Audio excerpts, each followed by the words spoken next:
জন্ম 21 মার্চ 1978, একজন ভারতীয় চলচ্চিত্র অভিনেত্রী। বলিউডে কর্মজীবনের মাধ্যমে তিনি ভারতের সবচেয়ে উচ্চ স্তরের ব্যক্তিত্বে পরিণত হয়েছেন।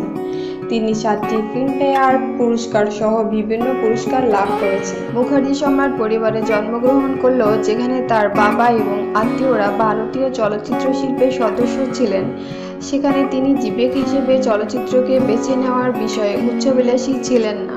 যদিও ছেলেবেলায় তিনি তার বাবার পরিচালিত বাংলা ভাষার চলচ্চিত্র বিয়ের ফুল চলচ্চিত্রে সহচরিত্রের অভিনয়ের মধ্য দিয়ে এবং পরবর্তীতে তার মায়ের স্বনিবন্ধন অনুরোধে রাজা কি আয়েগি বারাত সামাজিক নাট্য চলচ্চিত্রের মুখ্য ভূমিকায় অভিনয় করেন।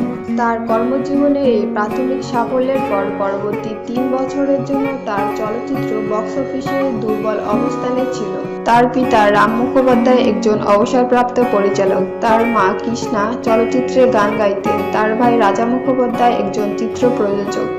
তার মাসি হলেন প্রখ্যাত চিত্রনায়িকা দেবশ্রী।